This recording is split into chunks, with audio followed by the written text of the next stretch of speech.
Everything but Bitcoin could be accountable under the SEC jurisdiction. Gary Gensler told New York Magazine this over the weekend. Let's talk about it. What does it mean and what can we expect? Welcome back to the O Show, everything crypto and NFTs every day. I'm Wendy O. So we all know that Gary Gensler met with the infamous SBF before the crypto contagion, before the collapse.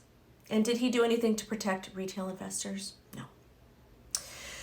The SEC was set up and designed to protect retail. I'm retail, you're retail. From fraud, from scams, from bad actors. But has the SEC even done that? I don't think they have. I don't feel any more protected.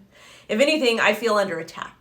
I feel that because I don't make a certain amount of money per year, I am not allowed the same liberties and freedom as those who make $250,000 plus per year or have assets over $1 million per year. And that is the definition of an accredited investor. Gary Gensler and the SEC, they want to come in and they want to tell you what you can and can't do with your money. But keep in mind, we are the ones that actually fund the SEC. Our taxpayer dollars go to pay their salary. So why isn't Gary Gensler doing his job? Follow the money. I think that he's taken money from banks, and I think the big banks are paying his bosses to tell them how to regulate crypto, because crypto, Bitcoin, and NFTs is a direct threat against the big banks. Now, if you're a Bitcoin maximalist and you're watching this, you're celebrating. And I've seen a lot of you celebrate this, which is absolutely disgusting. Any attack on anything in the crypto industry that is not an outright scam is dangerous for Bitcoin. Because guess what? They're going to come for your Bitcoin with environmental BS as well. So let's go ahead and continue to talk about why this is so bad for the entire industry. Myself and you, we pay Gary Gensler a salary. Okay, we pay him a salary to do his job, to tell us what is good and what is bad. Instead of actually doing his job and coming up with some clear guidelines, he's basically indicating everything is a security but Bitcoin. And we reserve the right to go after you for creating a project, for investing in a project, etc. So what is this going to do to the industry? It's going to continue to stifle it. It's going to push more of these legitimate projects overseas, because generally the ones that are legitimate, they're the ones going to the SEC and they're the ones asking for guidance. What can we do to register? We want to show you our utility. We want to show you what we built.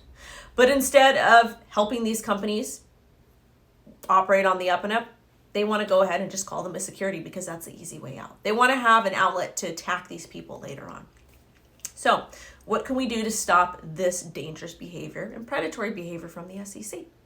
You can join the DCTA.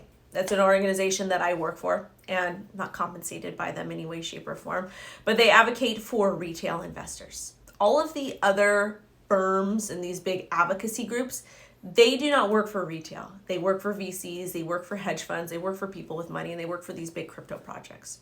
These big crypto projects do need you to kind of support their ecosystem, but at the same time, they don't really care about American investors. Why don't they care about American investors? Because it's too hard to get licensed and regulated here. So they just go overseas. And sometimes when these companies do go overseas, they do things that might be against the law in the US. And then American citizens are still able to access those products and services and potentially get hurt. So we need our voices to be heard. So I ask you to join me in the DCTA, and promote positive crypto regulation, and ask Congress to step in and tell Gary Gensler that he's overstepped his bounds. The Howey test, which was created, I believe, out of 1946, is an outdated policy and basically indicates that everything is a security. And I believe that one of the reasons why it was done so to leave these arguments open-ended so that the SEC and the public servants can go after innocent bystanders whenever they see fit. Thank you so much for watching. I will catch you later. Bye-bye.